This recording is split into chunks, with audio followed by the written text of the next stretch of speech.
All big changes start with a swift kick in the ass. Welcome to another episode of A Swift Kick in the Ass. This is your host, John Curran, and tonight I have a special guest, Marcia Mantell. She is the founder and leader of Mantell Consulting Group, and she's a national speaker. She's here to talk about retirement, but before your eyes start to glaze over, because a lot of people's eyes glaze over when they hear finances, and oh, there they went. I have to I, snap them back in. we lost Um, them already. yeah, their eyes are rolling behind their heads. Their fingers are twitching at the remote to like, do I want to watch this? But Yes, you before you do. do, don't. This is going to be a really exciting episode, I think, because and it's something that we all, I think, regardless of your age, actually, I think the earlier that you watch something like this, probably the better and the more fun you will ultimately have when you are ready to cast the work aside and focus on retirement. Um, Now, retirement, I think, has a different look for depending on who you speak to. So, how do you define retirement? John, first, thanks for having me. I'm very excited to be chatting with you tonight. And retirement's the most fun you're going to have in your life. Who are you kidding? This is the time we've all been waiting for, right? I mean, when you work, as most of us do, what are you always complaining about? I don't have enough time. I don't have enough time to do things I want to do. I have to save up for my kids to go to college, or I have to pay down my mortgage. And by the time you get to your hopefully early 60s, that's all behind you, and you got nothing but freeway in front of you. However, if you didn't plan for the financial side of retirement early enough, this is where people get sort of their knickers in a bundle, that Hmm. they don't have enough to do all the really fun things they want to do. And so I totally agree with you. The earlier we can get putting those good pins in place, set it and forget it, because then all of a sudden 60 comes and bites you in the behind, Yeah. and you want to have that freedom. This is your time for freedom. And the best way I can describe it when I speak with audiences, I've had that question before. It's like, but how do we think about it now? I mean, we don't have the old retirement, gold watch, rocking chair. Hmm. We're not just going to sit on a beach. The boomers, the Gen Xers, we're too busy to just be sitting around. Absolutely.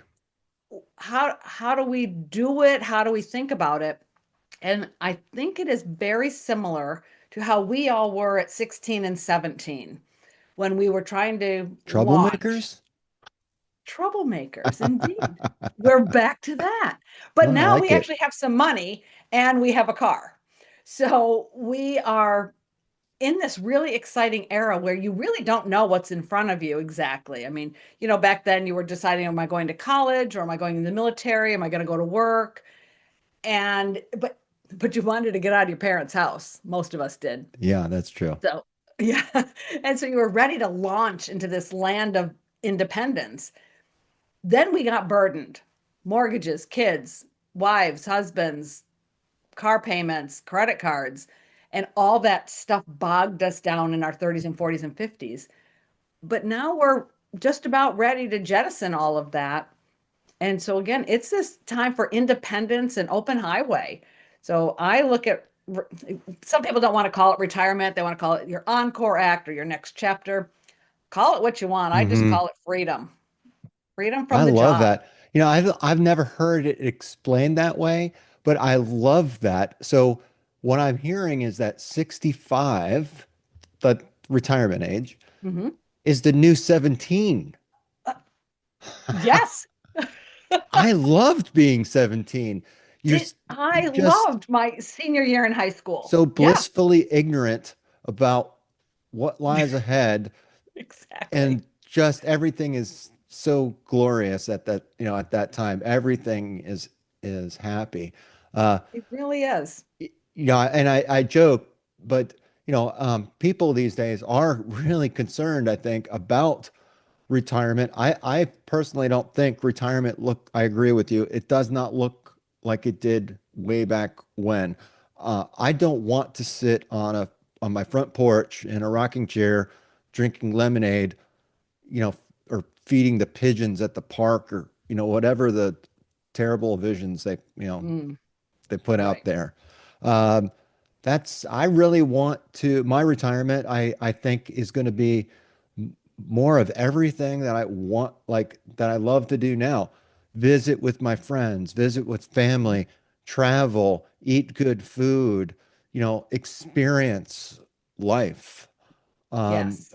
and you don't have to be a millionaire to experience life. Uh, I think you can place your own limits. Hmm. And some will be placed for you, right? If you don't have millions, which almost no one has millions, there's Right. the few, select few.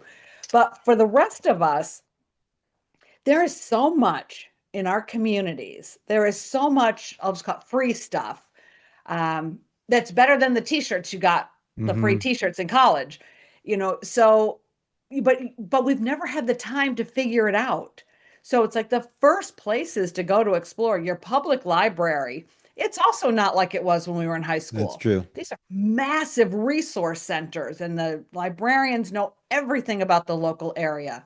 And I live in the Boston area. I'm south of Boston, about 20 miles. All the libraries in the network, this is the same really everywhere that's near a big city. Like all these free museum passes, all of Hmm. the stuff in Boston, if you want to go in to do, there's a way to do it, and the librarians know. You don't have to spend a lot to embrace this era and all the things you didn't even know were here. I can't think of what it was. It was something very recent. I said to my husband, how could we have lived here for almost 40 years and we had no idea that was in Boston? You, Because we raised a couple of kids, we've built careers, we just didn't know. I Now we was have the time to thinking find just out. that. So I had just that same thought the other day where I thought we get so caught up in our day-to-day routines that as we travel down the road, we don't know really what's to the right or left of us. We barely know what's going to be in front of us, especially when you have a lot of deer in the area. They, they pop out of, Then they pop out of the, just pop out of the woods. But yeah, I mean, but you kind of appreciate winter sometimes because you could start to see things if you actually look. Um, yes, but I agree with you. There's so much going on in the community. There's so much to do, and most of the times we just go by it. We just pass yeah. by. We don't even know it exists. And Because what we're we racing, because we're hmm late to whatever the thing is, the appointment, the job, the meeting, the whatever. Yeah. And we don't have to do that anymore as we move into, even as we transition into retirement. One thing I think is important to note also, retirement's not a day. Like we're working, we're doing all this stuff today, and then tomorrow we've stopped. hmm And there's nothing that we have, no anchor, no structure, no framework, no nothing. So these years before you stop working, if you can, I mean, I actually dealt with two people last week and this week dealing with getting into Medicare because they got laid off unexpectedly. So, okay, that's going to happen for some folks. But if it doesn't, if you can make these years, and really it's from 55, 58 until your mid 60s, these are transition years, and use them as transition years. Try to hmm try to fit in some of those new things that you didn't know existed. Pick up your head for it's like, oh, look at all the stuff around here. Um, Well, and actually, try. it's funny that you mentioned that because I'm actually going through that right now, and I'm trying to set up a a transition. Mm, Um, uh, I don't want to. I'll say a business because so I wrote this down earlier. So when I was young, and my dad would always share these life lessons with me, and I remember this one time we're running, we're jogging. It's the '70s, and yeah. and he's wearing the sweatbands and And the short wrist shorts. Oh, in the I know that wristbands. era. Yeah, so he said what you really need to do, Johnny, is make a machine that makes create a machine that makes money. I was like, oh, that sounds great. How do I do it? I don't know. You need to figure that out for yourself. He Right. actually did know how to do it. He would he purchased commercial properties and then either took over the business or put a business in it, ran the business for a year, and then would Yep. sell the business and got rent. So he had a built-in renter, and then he'd go and buy the next property. So he had his own way. He figured it out. Yep. Um, and now I have had a corporate job for over 27 years. Mm. But I've always had the entrepreneurial streak in me, which explains I've been doing podcasting now for over 10 years. Yeah. And it hasn't really been about the money. It's been about the learning and kind of bringing people along with the journey, because I know a lot of other people are sharing, the similar type of situations and circumstances and challenges that that are kind of universal. We all go through them. So I wanted to, I don't know, wanted to just share that journey. But Well, before you go on, let me just, if I could comment, so fascinating about your dad. My dad, who is still with us, is your dad still with you? no, Oh, he died in 2013 from oh, I'm sorry. Uh, ALS. But, mm, again, I think this is a really good segue to say to the audience that here we're talking about retirement, but this, what we're talking about doesn't really just apply to a retirement. It actually it applies to if you're trying to rebuild your life, for whatever reason. Maybe you got divorced, maybe you've lost your job, maybe you've had health issues. Um, a swift kick in the ass has really that's what we've been focusing on, is says it helping all. helping people through those moments in our life that we really don't ask for, uh, but they really define us, I think, in the long I run. I totally agree with that. We, and again, we don't look at our building of our career or these setbacks that we have on the journey through life. We don't look at them for the always as the opportunity they really present. Hmm. And, so your dad's so interesting that he'd buy the property, do his thing, sell it, and have a rental annuity stream and a Yes. rental stream. My dad does the same thing. He's 87. Yeah, he's 87. He just came over the other day. He lives in Connecticut. I live in Okay. Massachusetts. And he has kept his last property. And he still, goes Well, into work my a little mom is bit, 90. My a few mom is times. going on 93, and she still manages the properties. Okay. And I will tell you, if you want to remain sharp mentally Yeah. into old age, stay engaged in life. Yes. These challenges, we moan and complain about them, but they really is, it's like a mental workout. It keeps you sharp and And young. current, Yes. with this technology, which is both fascinating and incredibly disturbing. If we don't stay on top of it, it's getting so fast and so furious. If you're not engaged in something, some work related or work like thing, you're going to lose any edge you ever had with the Yeah. technology. It's just moving too quickly, and you need a reason to learn AI. You need a reason to get better at whatever is going to be here tomorrow. So Well, I'm using it in my transition plans. are. I'm using it to Ooh, do research, um, and to help me do compare, like do analysis, do comparison yeah. and things.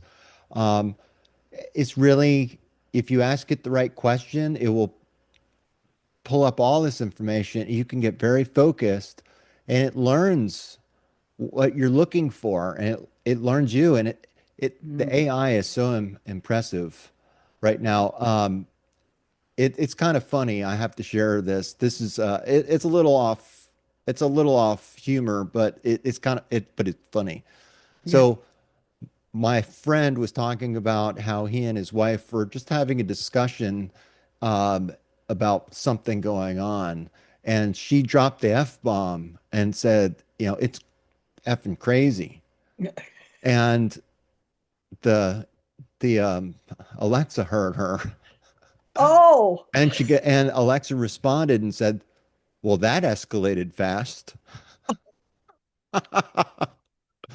Because it has that advanced AI now. So, yeah. I mean, Little just the feature. response too, like you can Yeah, talk to it normally, like you would a normal person, and it responds to it you like a does. normal person.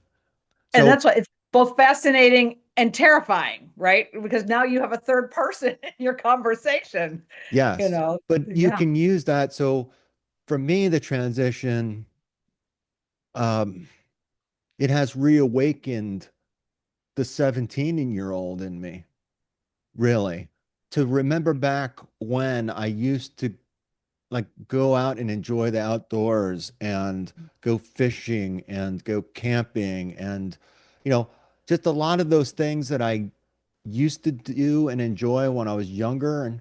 But as I got married, had kids, had a career, had to Yep. pay for the house, the car, Right. real life sets in.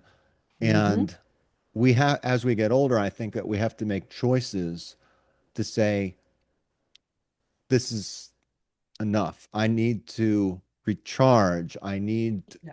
to do these things for myself because the clock is ticking Yes, it and is. you're not 17 anymore. Um, And we you- know where this story ends. right, I right, mean, we hope we get that 30-year retirement, but what if we don't? right.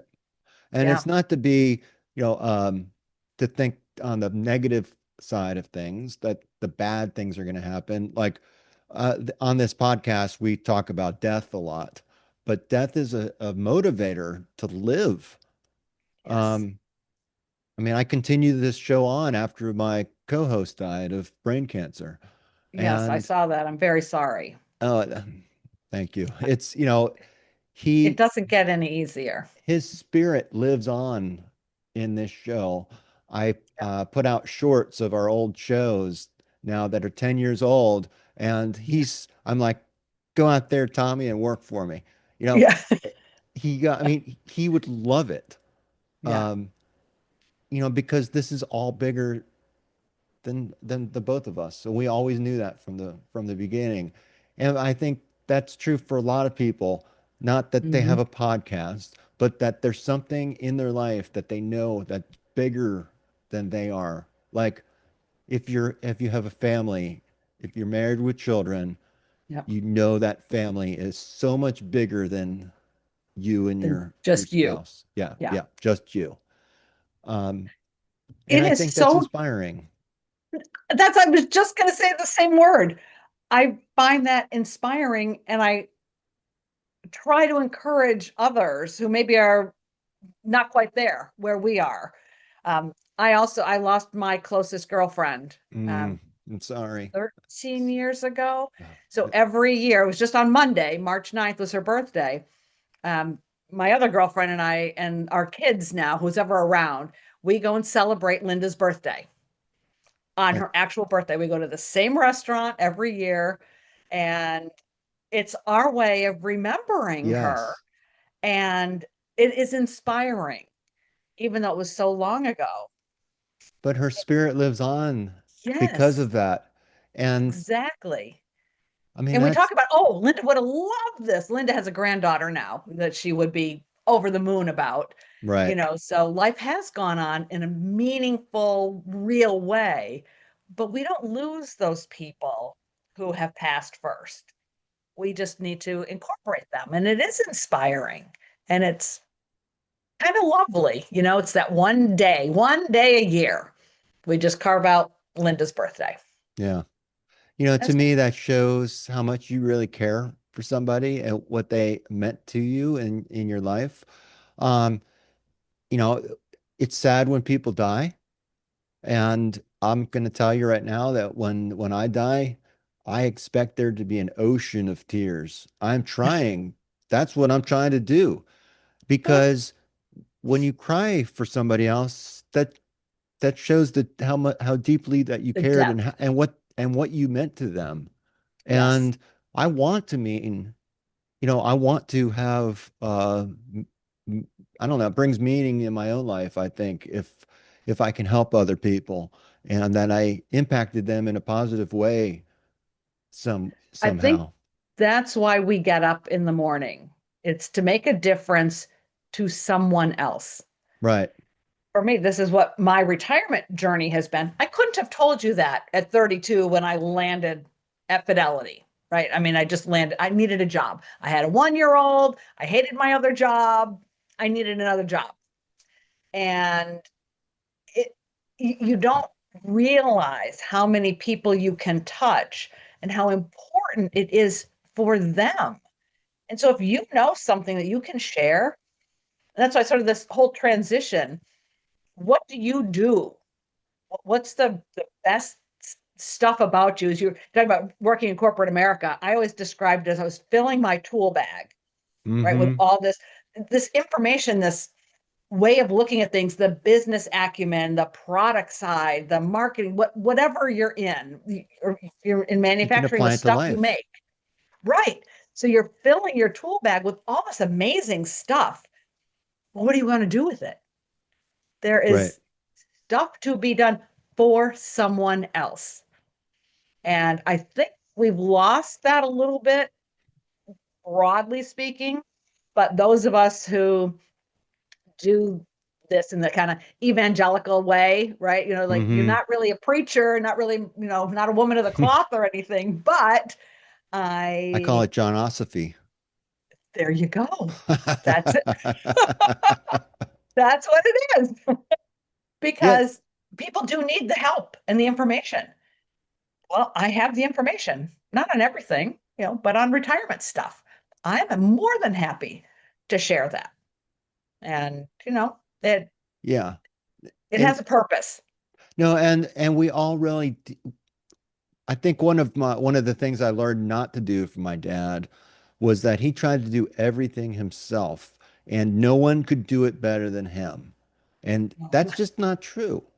And my time is worth money uh, Yes. because I could spend my time in other ways. And sometimes it I pay for people to use their skills and Yes. expertise, and it saved me time and money in the long run. Uh, Right. Know your that resources. That's what I taught my girls. You don't have to know everything. You don't have to know how to do everything, but know your resources so you can use your time in the most effective way that you can. Yeah. right. I don't do everything myself. I do a lot, but not everything. Yeah, as you're talking, I just had this thought about like all of this. It's so people today are really struggling, I think, and you touched upon it in what you were saying, and to me, it it relates to our dreams, and people are so nose to the grindstone, living the rat race, and so consumed with just honestly just trying to make ends meet, trying to get your kids through college. Like I'm getting my second child through college right now. And, Congrats. and I'm not going in debt this time because I'm paying as I go, but it's like paying another mortgage. So Yeah. it, I have no extra cash to do Right. this, but this is something that I would do if I had to go in debt. I'd do anything I have. It's important to me, uh, to do this. But you get so caught up in financing and paying for everything that I think you lose sight of what life is really all about. And if you're not careful, it just, I mean, it's just over It like that 10 consumes years. you while you're running in that Yeah, gerbil wheel, and then it's over. right. So And yeah. so getting back to the transition. Hmm. So my thought on all this is that I have a good job. I know it well, and everything is good there. I have, and I hope no one's listening because I have some extra bandwidth, that I mean, I like to pursue my passions outside of work. This is one of my passions. And this transition that I'm setting up for myself is that money-making machine that my dad was talking about. It's an enterprise that will pay for itself and become a long-term revenue. Uh, but but I'm putting my kid through college right now. I'm strapped for cash. I've got a 401k that I'm about to hit 59 and a half, so the rules will change and I can withdraw without the penalty, but I still gets added to my, Income income tax. tax, and I'm making, my top Good enough dollar for right now. So if I add to it, I'm gonna pay a my. lot of taxes on it, Mm-hmm. but there's this opportunity here that I feel like if I don't take it, someone else is going to grab it and I'm going to regret it the rest of my life. Mm. The other So you part need of some it, investment dollars. yes. But the other part of it is that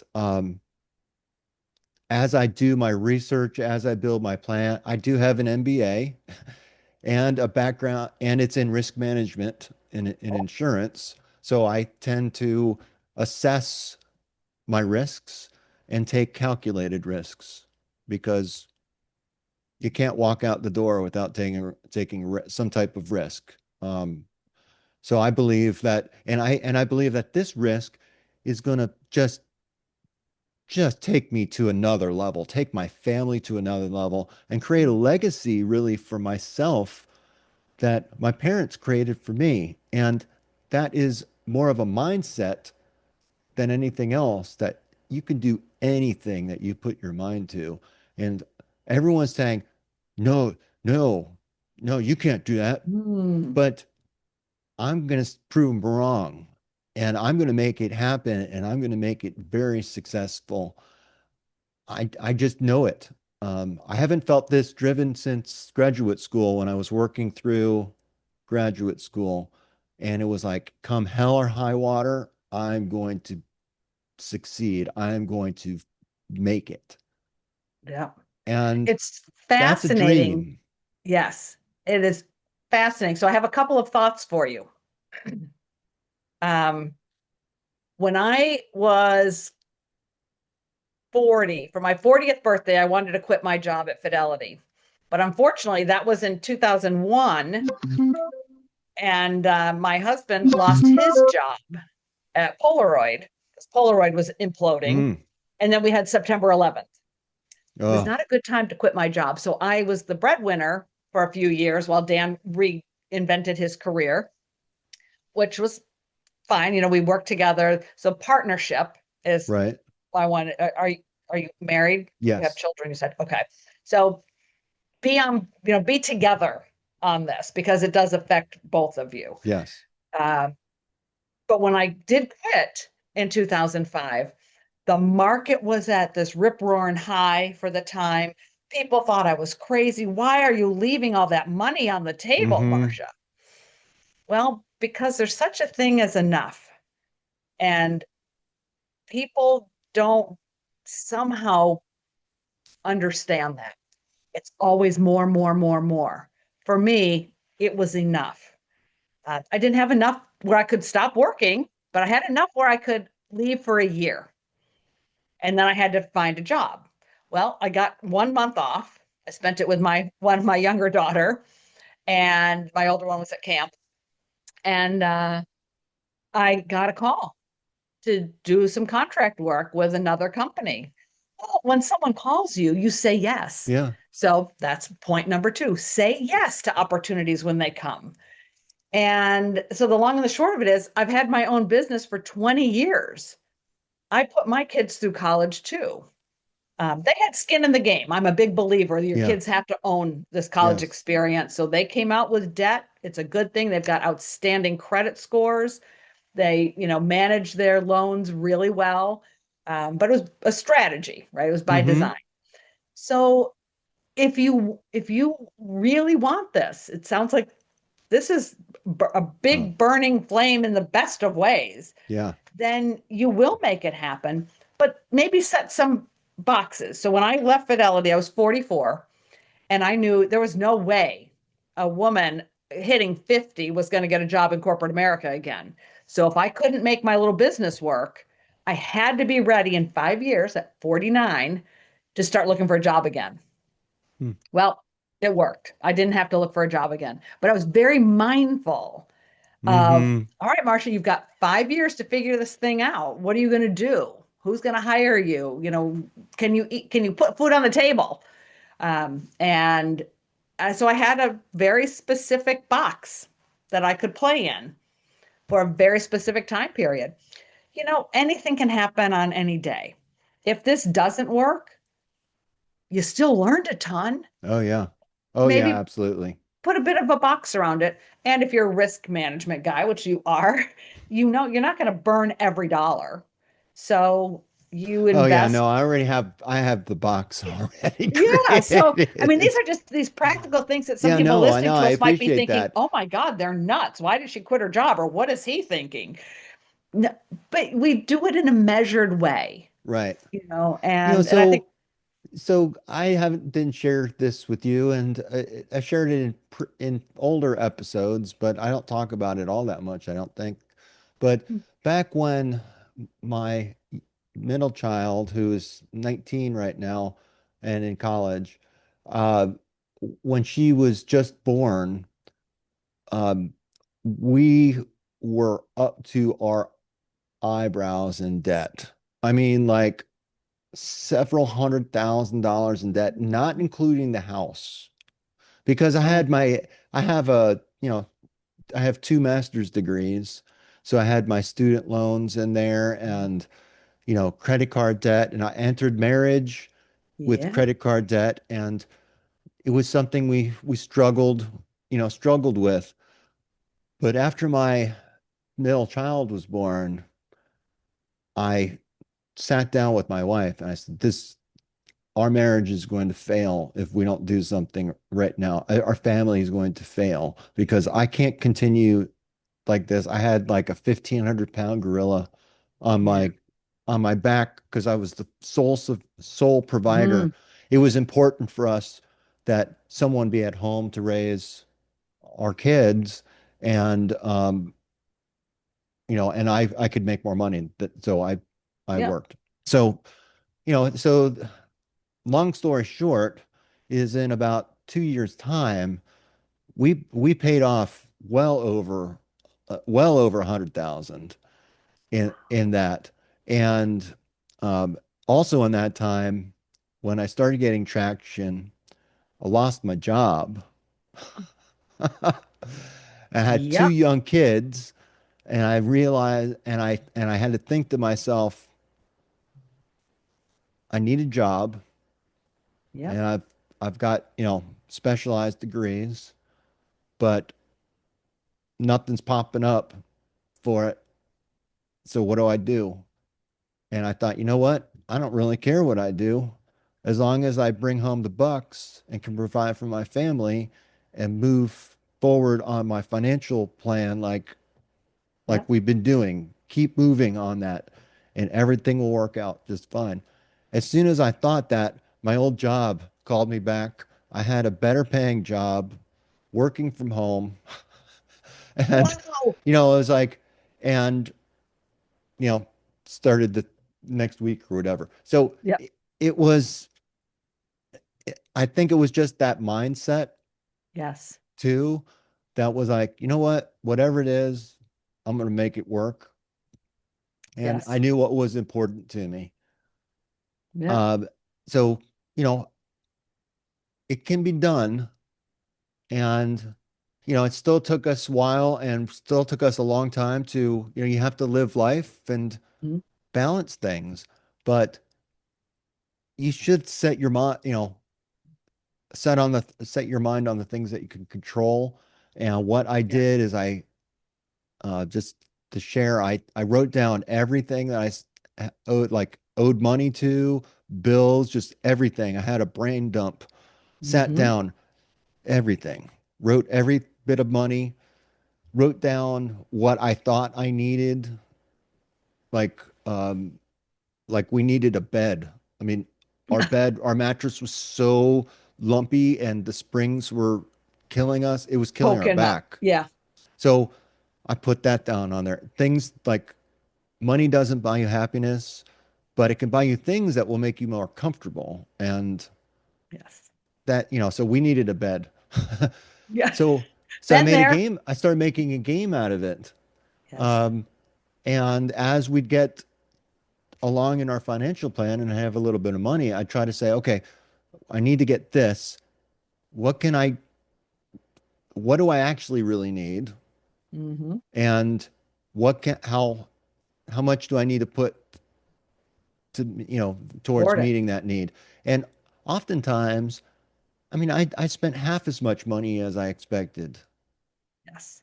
but I also wrote down, everything that I owed and just started going down the list and paying it off. And But you said the key words, John, that so many of the young people don't know this trick yet. okay, You have to write it down. Yes, there are apps. Yes, there's online stuff. Yes, there's technology. It doesn't give you that visceral, tangible, either the, oh you're right. No, crap, you're right I, there. So right, you I make owe it this much. tangible. You And take it from a yes, thought in your mind, yep, which is not tangible, and you right. put it on paper, and now it's Yes. something you can hold. You've made it real. You've made something You, real just by yes, writing it. just by writing it. And you can share it with your partner because she doesn't know what the hell's going on in your head. This Right. is Dan and I. We've been married 42 years Oh, now. wow. Yeah, we got married right out of college. And to this day, Daniel thinks I can read his mind, and I cannot. So, I won't tell him. yeah, right. And that's like our biggest issue, right? It's communication. And when we write it down, either if he's trying to explain something to me or I want him to know Hmm. whatever I'm thinking, as soon as we get it on paper, it's like, oh, that's what you're trying to say? Oh, you can do that. Oh, no, we are not doing Yeah. that. It's So interesting too, when you write those things down, if you just put that piece of paper aside and forget about it, yes, when you find that piece of paper later, you'll realize that you hit just about everything every on that one. list, Yes, like without even really realizing it, that it's the way your subconscious mind works is just smart. got it onto the page. I, We've I done just, the same exact things. And it also is an approach for this transition into retirement, which is why I like to start around 55. And I do everything in 5 year buckets, okay, 5 year interims, because 10 years is too big, right? right. People can't really successfully get their heads around 10. But you can see 5 years from now, your child will have graduated from college within the next 5 years. I mean, you'll be however old you'll be or however old your wife will be. We can do things in these 5 year tranches. Yeah. So one of the books I wrote, I like to play with retirement stuff. And we tell everyone, you have to retire, you have to save to retire. We never help you with how do you go about this? All right. So I had this idea of a plan. I did not have a clever name, John, I'll tell you, but I call it Plan ABC. And it's on 2 sheets of paper. It's a book, but Okay. I turned it to landscape format. Put the first 5 years on the top page and the second 5 years on the bottom page. It's a workbook. Okay. And you write down the year, so 2026, and how old you are. Those are the first two Yeah. things, and how old your partner is. And then you just fill those two lines in through the 10 boxes. And when Dan and I did this the first time, we were 60 at that time. We started at 60 and you end up at 70. It's like, 70? Yeah. Like, my God, these next 10 years, we're going to hit all these massive milestones. Now, we are not stupid people, John. We knew we were going to be Right. 70 And that, and what came between. But when we wrote that down, when you see that on the yeah. page, like, No, I'm with you. I've yeah, had a similar experience. Like, especially like I was providing for my kids. So I knew that they had certain needs. They were going to like need a car at 16 or, right. or something live, something I Yeah, had planned. But putting it down on the paper and kind of seeing that, it, yes. it, it makes it click in a different It way. really does. And it works as this transition phase. Like I'm sure, since you've now told me you have your box, I'm pretty sure you have an end date in mind for when you're going to step off the corporate track and now go full on into your new adventure. Um, not everything hits exactly the day we want it to hit. Like I said, I wanted to quit at 40. I had to wait till Hmm. 44. Okay. But that was still the goal that I still needed to make that happen. And with retirement transition, we're looking at between 30 and 40 years of no formula. There's no course catalog, there's no instructions, there's no recipe. It's just Hmm. empty until we fill it. And so, using this timeline box idea, what are the things we wanted to do? Not what we have to do. We already know we have to do. What Right, do we right. want to do? And as we talk, it gave us this construct for having an incredibly interesting conversation. And we thought we'd spend an hour. Like, well, how long can it take? Well, 4 hours later, we were still talking, and we had come up with all these ideas and we hadn't even started exploring anything Yeah. yet. Just, oh, well, what about this? Or oh, what about that? That leads you into these what And to become me, that makes you transition so conversations. happy because Mhm. in today's world, I think a lot of people feel very limited. They feel tied down. Um, they they feel, I don't. I mean, I say they. I have felt very just restricted. Um, Yeah. can't do anything, locked in place, stagnating. I mean, all the negative things. And I just actually, when Tommy died, everything was hitting all at once. Yeah. And it was probably the toughest time of my life, but I decided at that time to make changes Mhm. and to start doing the things that had been talking about or let them go. Yes. So I And think not that burden, don't carry them on your shoulders. there's so many things we want to do. And that's perfectly okay. I mean, that's awesome that, to want to do things. But if you're just going to talk about it and you're never going to do it, what's the point? We spend so much time and energy, and after so much time and of not doing it, then you start feeling down about yourself because you haven't. And you're a So failure. yeah, and you call yourself a failure and all these things when Yeah. it's really your decision, you're the one holding yourself back.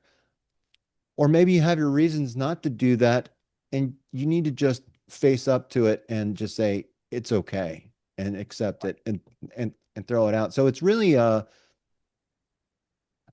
for me it was looking inside rather at what I needed rather than looking at what the world needed and what was coming at me at the time because I couldn't control any of that.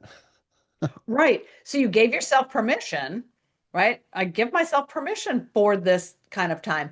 One of the techniques I use, again, I'm very tactical and tactile. Um, I think the best thing pretty much ever invented are color-coded markers and a calendar and a wall calendar. For years with the kids when they were home, everybody had a color. So I could look from washing dishes or making dinner over to Mm-hmm. my wall calendar. It's like, oh, there's something green on Wednesday. What do we need Lindsay? What's Lindsay doing that day? Or blue, Dan was traveling, and so I didn't even need to know what it was. I just, with the color, could see that my family needed something. But it gave us, again, the structure to organize. I've got commitments, because the kids don't drive and the kids don't cook when they're 6 years old. So you sort of got Yeah. to step up to the plate and be a parent for a while. And but I used the calendar for the family, and I had a separate calendar for me, because where was I going to have any time? Now, Mm-hmm. there wasn't any, to be honest, when the kids were both home and both little. But as you get through that era, then it became, oh, I have some time. Oh, the kids are at summer camp for 3 weeks. Ooh, this is great. What do I want to do? Yeah. Because that was a gift for them they loved going, and I loved not having them at home for those 3 weeks. So it gave us that respite and that permission to do things that we wanted to do, and without having to Yeah. deal with the kid getting them here and there and everywhere. You know, So, as you're talking, I'm thinking about what's run through my head is most people are very adverse to goal setting, to yes. structure in their life. They Mhm. want to be spontaneous. And hey, Uh, I'm right Great. there. I'm right there. I Yeah. want to be free like the wind. You know, I want to be, I just want to have freedom and live the way I want to live and, be spontaneous. But what you talked about, I feel is the key. Mm, And it's not, it's counterintuitive. it You is, need isn't it? structure. You Yeah. need goals. In the structure and in the goals is where you find the freedom. Freedom. Like you said, you mentioned your family's calendar. I'm a provider. I'm like I've got the provider syndrome. I've got Hmm. to look after my family, but you have to make time for yourself. But Yes. until you look at what you're up against, whether it's family activities or whether it's your finances, know Yeah. what you're up against, and then you can plan better to meet the things that you really want. Um, It's so true. And we've lost a lot of that, I feel, with the I did, technology.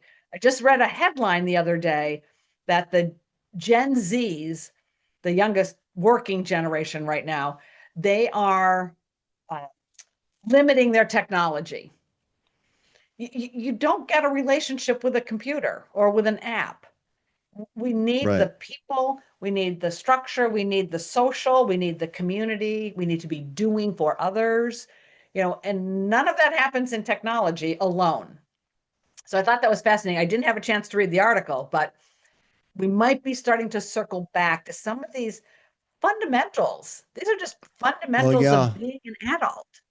So if AI takes over all of these, takes the thought out of a lot of these things that we have to do, I mean, and I'll tell you, it's very helpful writing a business plan. Mm, Um, if you know how to ask the right questions, you right. can not use, you can use it as a tool. Um, and it's important to be able to use these things as a tool, but Mhm. it's also going to put a lot of people out of work as Yeah. well. And I have a 15-year-old son who Mm, who I think about his future. And you're right. I mean, the trades and the hands, people who can work with their hands, yeah. um, my dad always said avoid that. My dad said work with your brain because Hmm. your body can fail and Interesting. but are you'll have your brain. Until this technology, and Yeah, right. because you can't see that far in the future, right? I mean, who would have Right. ever thought? Yeah. And actually, you just reminded me of something too, because as you're speaking, I thought about a conversation I had with my friend yesterday. that when we went to school, we didn't go to school to learn a certain job or how to do something. We learned how to learn. Yeah. And so therefore, right now at almost 60 years of age, I look at life as challenges that, like I want to take on. Yeah. These are fun. I want to find a creative solution Right. to whatever. Right. And I talk about that with women a lot, especially women. When I went to school in 1979, I graduated high school. Girls were just really getting in mass the Yeah. opportunities to go to college. Somebody opened the door for us. A little bit earlier boomers, they got through in fits and starts, but my year and the 80s, it was a land grab. It was amazing how many girls were in college at that time. But you went to college. You didn't go to college to be a lawyer. You didn't go to college to be a doctor. There were always a couple, right, who knew what they wanted to do. Right. Yeah. Almost everybody, you just went to college. And to And then you got, learn what you wanted to do. right, because well, again, it's paper. You Yeah. got all the offerings at the college in once a semester, the book came out and you would pour through it. Like, what did you need? How many credits did you need? How are you going to fill Hmm. them? And you pour over these books, and then you would race over with your card to get your first dibs because there were only so many seats in the classroom, right? So, none of this online stuff. It Had a wasn't rail invented yet. run from building to building across campus to get signatures. Signatures, yes. But we did. We just went to college and we'd have these great discussions in the middle of the night, about Oh yeah. whatever. And, you got a pizza and a conversation. I was And just thinking those, about that gross pizza. Oh my goodness. oh, we had really good pizza in Rochester, New York, let me tell you. It was I went good to stuff. the University of Florida and they had something called Gator Pizza from the food service there. Now, it it was more grease than anything. I mean, I just remember holding a slice and it was just Just pouring drip out. I mean, if it's so bad that you can't eat it and you're in college, and you're a college kid, right? I mean, like, you that's know bad. that's bad. Yeah, that's really bad. But But so we learned a different approach to things and how to yes. think about these problems and how to try to solve the problems and how to stay up half the night and get to physics at 8 a.m. You know, Yeah. that was a challenge. Yeah, no, I totally agree with you. And also how to line up your alibis if you missed and overslept. Just Exactly. pre, you know, discuss those things with your roommates before, in case the professor ever calls. That's right. That we're all on the same page here. We're all Who on the knows same what we're page. doing? Right. So funny. I knew this episode was going to be entertaining, and we're almost at the hour. I So I can't want, believe it. yeah, I mean, it just has flown by. I want to make sure I ask you about Social Security because I know that I mean, you are expert at retirement and all the different funding mechanisms for retirement. You have a lot of, certifications and acronyms after your name. I wasn't going to tell the audience about that. They can go to your website Right. and, I gotta look it up. they Yeah. can look up, Marcia Mentel Right. You'll get lots of retirement. info. Yeah, Right. there's lots of really good information, and I really loved the Marcia's retirement kitchen because I love to cook Yeah. as well. I used to cook more with when the kids were young, but it really is uh, cooking because you bring together all these various ingredients, and Yes. I think that, that's part of being able to leverage what's available to you. You have to know the ingredients. You have to know what you have. So Yes. I think some of the listeners might really like to go and go to your site and see what's cooking in your retirement kitchen because, Yeah. and start thinking about, just really start breaking the ice on some of these subjects, even if it doesn't, even if it seems like retirement is a long way away, uh, Yeah. it really is not.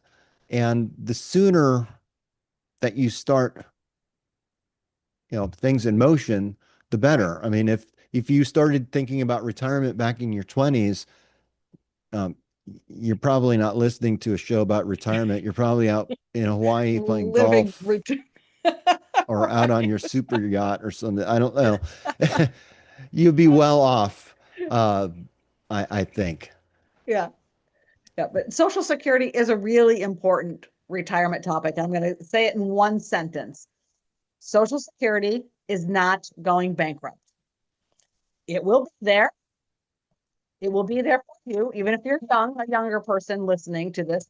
It will maybe take a different form for our kids. I'm not sure quite what it's going to look like. My kids are 30 and 35, exactly what they'll have. But Hmm. it's this concept of a social safety net.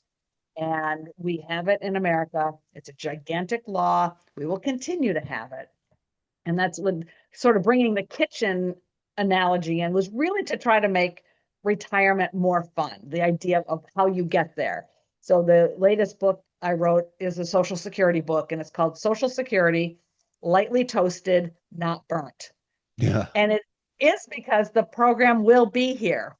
It is a bit in a crisis today, but only a piece of it. And, the boomers and the older folks, they are going to hold Congress's feet to the fire. It's I just going saw to be where here. you said that historically speaking, that these decisions happen very close, like they won't make changes until The bitter end the bitter till end. 2032. So it's just a Yeah. cycle that keeps repeating itself. And Yeah. like you said, a lot of people get worried. There's a lot of concern, and we all know that they're not using our money the way that we wanted to use it. I mean, I don't care what side of the fence you're on. Um, when it comes down to government spending, I think we can all agree government spends way, way, way too much of our Yes. money. Yeah. But this, interestingly, with Social Security, because it can only be funded by law by payroll taxes. So only FICA goes into that trust fund. Hmm. So only FICA dollars can pay out, to my dad. He loves getting his Social Security. Um, it's a closed loop system. So in order to shore up the reserve account, the savings account. That's the issue. The savings account is being used today to pay Hmm. the retirees, and it's going to run dry. And payroll taxes can only fund about 80% of the obligations. So we need a new funding source. Well, Congress has to come up with that. What are you guys waiting for? Yeah, I mean, they seem to have funding for anything else that they really want. Yes. So it's going to be an interesting 6 years. We're coming close to the end. But what I really don't like, so many people, it's half of the seniors only have Social Security as an Mm. income source. That's the group I worry about because I know they are on pins and needles. If this gets cut in any way, they're screwed. So that's why there's so much angst and so much fear and anxiety amongst the older folks. Um, Hmm. it's really a serious problem. But I do have relatively high hopes that our Congress will get their act together. And 2032, they'll do the same thing they did in 1982. The reserve fund went dry. And surprise, we had 1983 amendments. Look at, Well, I didn't realize that. I guess oh, yeah. that was before I really cared. Right, right, me too. So I imagine the era was exactly the same, that the older folks were really, really anxious and very concerned about their funding. And then Congress comes through. Yeah. You know, It's the um, game. do you know who Tim Ferriss is? He's a writer. He wrote The 4 Hour Work Week. Uh, Oh, yeah. so what he said that he said he coined this term the new rich. And he Mm, said that, kind of talked about retirement and about there's this understanding that you need all this money when you retire. And if you don't have all this money, you're up a creek. But he said it's really there's this new definition of what it means to be rich. And what it means is how long can you live, like maintain your current lifestyle without having to work? And the longer you can do that defines how rich you are. So it's not really dependent on the dollar value, but how far you can take that dollar or how Yes. far that dollar takes you. And I think that's brilliant because I don't, like I said, I want to keep living my life and travel and such, but I don't have extravagant needs. Right. So I can, we've maintained a low cost of living. I don't need to bump that up. So you really don't need to. There was another book I read too called You Can Retire Earlier Than You Think. Yes. And that talked And, about you know, happiness in retirement. I call us the regular people. We're not the rich people. We're just the Right. regular people. We've all had to live within our means.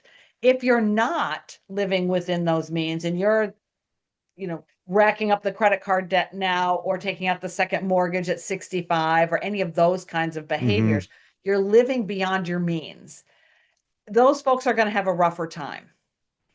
But if you are not looking to buy, a Lamborghini when you Hmm. retire, unless has been your one dream and you've appropriately saved for that, you should be pretty okay.